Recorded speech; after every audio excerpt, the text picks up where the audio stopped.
نستعينه ونستغفره ونؤمن به ونتوكل عليه ونعوذ بالله من شرور أنفسنا ومن سيئات أعمالنا. من يهده الله فلا مضل له ومن يضلله فلا هادي له. ونشهد أن لا إله إلا الله وحده لا شريك له ونشهد أن سيدنا ومولانا محمدا عبده ورسوله. وصلى الله تبارك وتعالى على خير خلقه محمد وعلى آله وأصحابه وأزواجه وذرياته أجمعين. أما بعد، فقد قال الله تبارك وتعالى في القرآن المجيد: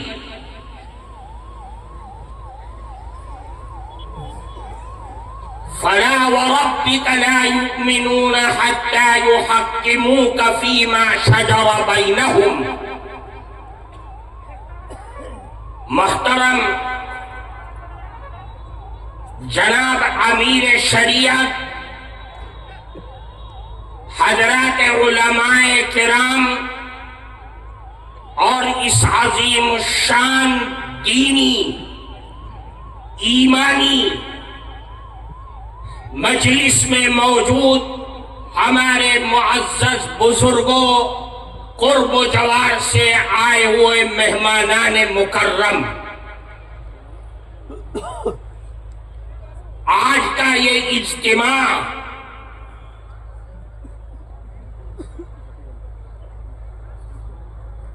امارت شرعیہ یعنی اللہ کے نبی حضرت محمد مصطفیٰ صلی اللہ علیہ وسلم کے نام لینے والے، آپ کی رسالت پر ایمان و یقین رکھنے والے دنیا بھر کے تمام مسلمان مرد اور عورت، ان کی توجہ دلانا ہے ایک بات کی طرف کہ سب سے پہلے آپسی اختلاف، جھگڑے، فساد، اپنی زندگی کو اس سے پاک کیجئے، دور کیجئے۔ دوسری جو سب سے اہم چیز ہے کہ جس طریقے سے آپ نماز، روزے، حج، ان تمام عبادتوں میں قرآن و حدیث اور حضرات علماء کرام کے بتائے ہوئے مسئلوں کے محتاج رہتے ہیں، ہم سب کو چاہیے کہ اپنے معاملات، معاشرت، اپنے کاروبار، اپنے گھریلو زندگی کے میاں بیوی کے مسائل کو بھی قرآن و حدیث اور حضرات علماء کرام کے بتائے ہوئے راستوں اور مسئلوں کے مطابق حل کرنا چاہیے۔ اگر ہم قرآن و حدیث سے ہٹ کر کے تھانوں میں جا کر کے، غیروں کے درمیان جا کر کے اپنے معاشرتی مسائل کو رکھتے ہیں تو یاد رکھیے یہ رسول اللہ کے غلاموں کا طریقہ نہیں ہے، یہ قرآن و حدیث کے متوالوں کا طریقہ نہیں ہے، یہ تو رسول اللہ سے اور ان کی شریعت سے بیزار ہونے والے لوگوں کا کام ہے۔ آج کا یہ اجتماع ہر مسلمان کو اس چیز کی طرف توجہ دلاتا ہے کہ آپ جہاں رہیں، جس حال میں رہیں، اپنی زندگی اور اپنے آنے والی نسلوں کی زندگی کو قرآن و حدیث سے وابستہ کر دیجیے۔ اللہ نے قرآن میں اسی کی طرف اشارہ کیا، یا ایھا الذین آمنوا اطیعوا اللہ واطیعوا الرسول واولی الامر منکم فإن تنازعتم في شيء فردوه إلى الله والرسول۔ آئے ایمان والوں، اللہ اور اس کی رسول کی فرما برداری کرو، اور جو حضرات علماء کرام ہیں جو قرآن و حدیث سے وابستہ ہیں، جن کی نظریں قرآن و حدیث سے نکلنے والے مسائل پر ہے، قرآن کی آیات پر ہے، اپنے معاملات کو وہاں لے کر کے جاؤ۔ اس سے ہٹ کر کے کوئی چوتھا راستہ قرآن نے ہمیں اور آپ کو نہیں بتلایا ہے۔ اگر ہم کوئی چوتھا راستہ استعمال کرتے ہیں ان تین سے ہٹ کر کے، تو یاد رکھیے ہماری اور آپ کی تباہی اور بربادی سے کوئی نہیں روک سکتا ہے۔ اس لیے محکمہ شرعیہ کی اہمیت پر آپ سنیں گے حضرات علماء کرام کی گفتگو کو۔ میں آپ کے سامنے وہ چیزیں پیش کرنا چاہتا ہوں کہ جو معاملات، معاشرت، عبادات، ان تمام چیزوں میں ہماری آنے والی نسلوں کو سچا پکا مسلمان بنا سکتا ہے۔ ہر آدمی کی فکر ہے کہ میری اولاد سچی، ایماندار، قرآن و حدیث کے ماننے والے، دنیا کی رونق سے متاثر نہ ہونے والے بن جائے، بلکہ دنیا کو اپنی ذات سے، اپنی تعلیم سے متاثر کر دے۔ یہ چاہتا ہے۔ اس کو چاہنے کے لیے ہمیں سب سے پہلا سینا ہے اولاد کی تربیت۔ ہم اولاد کی تربیت نہیں کرتے۔ اولاد کی تربیت اسلامی رسول اللہ کی تعلیم کے مطابق صحیح طریقے سے کرنا چاہیے، اس کی طرف ہماری توجہ نہیں ہے۔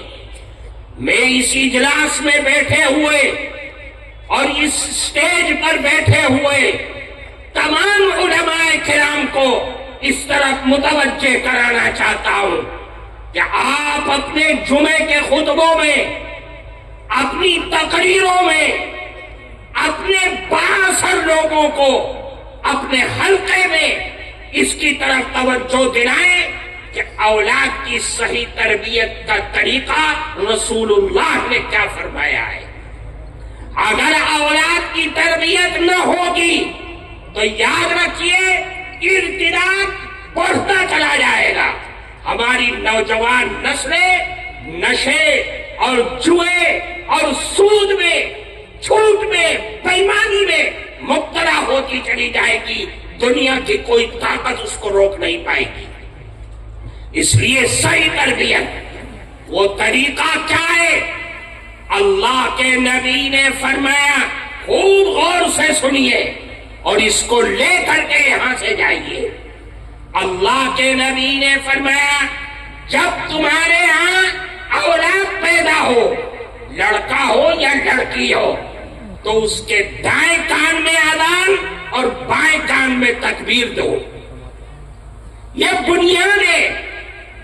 بچہ سمجھتا نہیں ہے، اسے کوئی احساس نہیں ہے، آپ اس کے کان میں کیا کہہ رہے ہیں اسے کچھ، لیکن اللہ کے نبی فرما رہے ہیں تم اس کے کان میں اذان اور بائیں کان میں تکبیر کہو۔ کیوں؟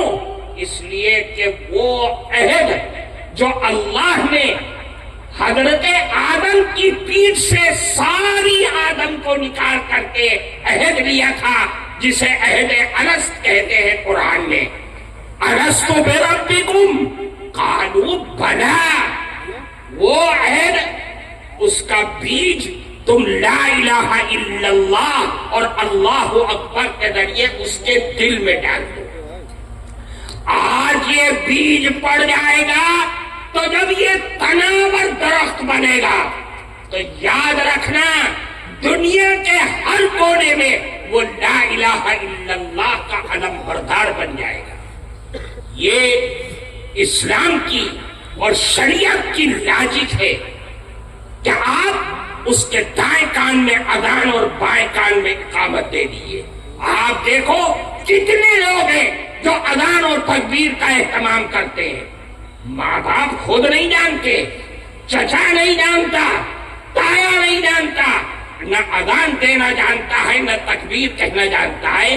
اذان اور تکبیر کا نظام ختم ہو گیا ہے، اور اب تو اور زیادہ کہ ہمارے معاشرے میں اب اولادیں ہاسپٹل میں ہونے لگی ہیں، اسپتالوں میں ہوتی ہیں، اور ہسپتال سے بچہ اٹھ کر کے آکسیجن روم میں چلا جاتا ہے۔ 6 دن 7 دن تک نہ ماں نے دیکھا نہ باپ نے دیکھا ہے، نہ اذان رہی نہ اقامت رہی، مٹھائی کھا کر کے ختم ہو گیا۔ میرے بھائی، جس کے آپ نے دل میں لا الہ الا اللہ کا بیج ڈالا ہی نہیں ہے تو درخت کیسے تیار ہوگا، اس درخت پر پھل کیسے آئے گا؟ پھر فرمایا دوسری چیز، اب آپ کے ہاں بچہ پیدا ہو گیا تو 7ویں دن عقیقہ کرو، یہ رسول اللہ کی سنت ہے۔ آپ نے حکم فرمایا کہ آج عقیقہ کرو گے، لڑکا ہے تو 2 بکرے اور اگر لڑکی ہے تو 1 بکرا ذبح کر دو۔ کیوں؟ اس سے فائدہ کیا ہوگا؟ رسول اللہ سے پوچھا گیا کہ عقیقہ ہے کیا چیز؟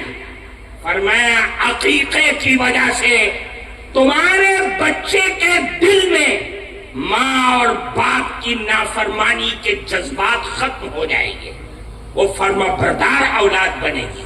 یہ رسول اللہ کا فرمان ہے۔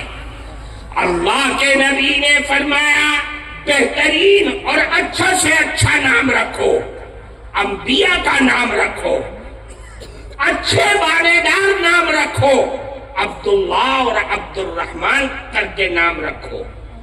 پھر ایک مستحب چیز ہے کہ تہنیت کراؤ، کسی اچھے اور دیندار آدمی سے کھجور یا کوئی میٹھی چیز چبوا کر کے بچے کے تانوں پر لگا دو۔ یہ رسول اللہ کون جانتا ہے؟ ہم نے عقیقہ نہیں، ہر ماں اور ہر باپ یہ شکایت کرتی ہے کہ میرا بچہ نافرمان ہے، میری بات نہیں مانتا۔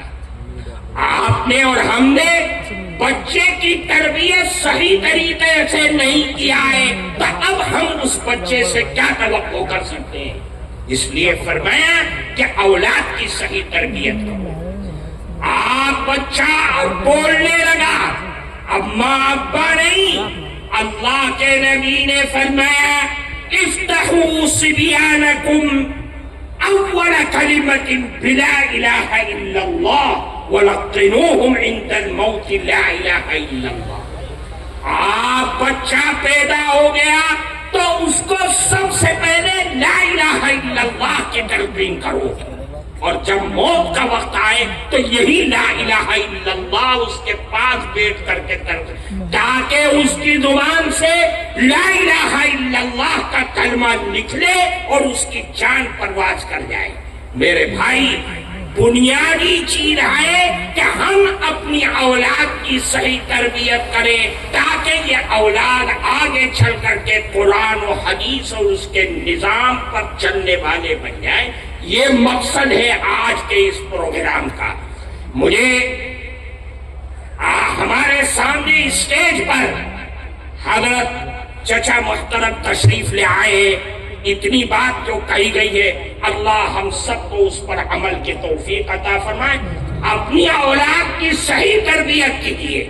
ائمہ مساجد، علماء کرام اپنے بیانات میں اس چیز پر زور دیں کہ صحیح تربیت کا طریقہ چاہے کیا، تاکہ آنے والی نسلیں قرآن و حدیث سے وابستہ ہو سکے۔ اللہ ہم سب کو عمل کی توفیق عطا فرمائے۔ وآخر دعوانا ان الحمد للہ رب العالمین۔